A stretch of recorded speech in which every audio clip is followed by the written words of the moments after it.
The U.S. protests, which are intensifying across the country, must be being watched by many countries around the world. One country in particular is China. China's state media has been offering the view about how the U.S. president has threatened the use of force against protesters, and the recent image of the U.S. unrest has been shown in the Chinese state media as well. Tonight, คุณเทพชัยยอง and me talk to Associate Professor สิทธิพล เครือรัตติการ from Thammasat University and ask for his assessment of Chinese view toward the protests in the U.S. If just imagine China is watching the U.S. protest, what do you think they are thinking about? I think the crisis in the USA now is an opportunity for China. It is an opportunity in the sense that China could criticize the bad or negative sides of US society.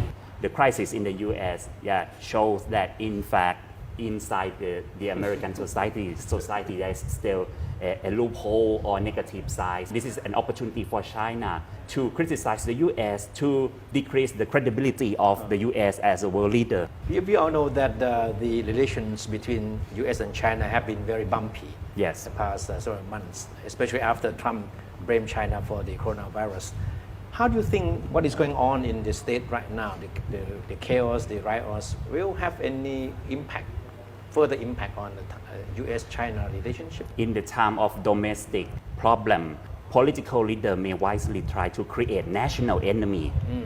And one of the national enemy may be China.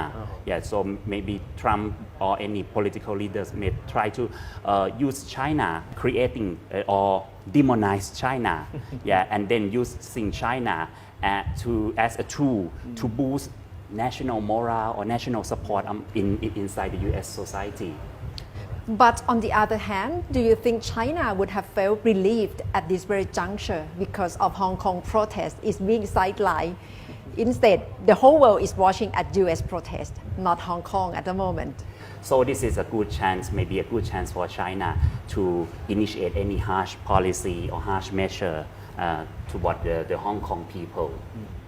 You mean they may decide to use military force or stronger force to quell the protest? Yes, because Hong Kong issue is part of the grand project of the national of the Communist Party called national rejuvenation. That's right. And this rejuvenation could not be complete without reclaiming sovereignty over the lost island, including Hong Kong, Taiwan. Although Hong Kong already became part of China, but China is still unsuccessful in gaining political loyalty of the Hong Kong people.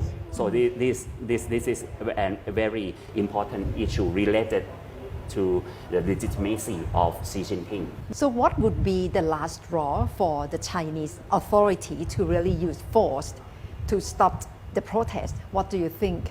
China tried to avoid using forces against Hong Kong protesters, but China just want to use law for political gain for Chinese domestic society. My meaning is that China want to pass this law to show the Chinese people that the leader of the Communist Party is determined to solve the problem, or a kind of assertive or strong leadership to solve this problem. But to really use force against the Hong Kong protesters would create negative ramification. I don't think it is a wise choice for the Chinese leadership.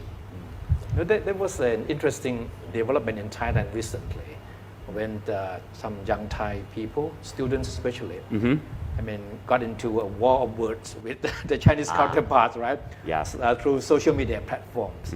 And of course, these Thais, mostly young people, they support openly independence for Hong Kong and Taiwan.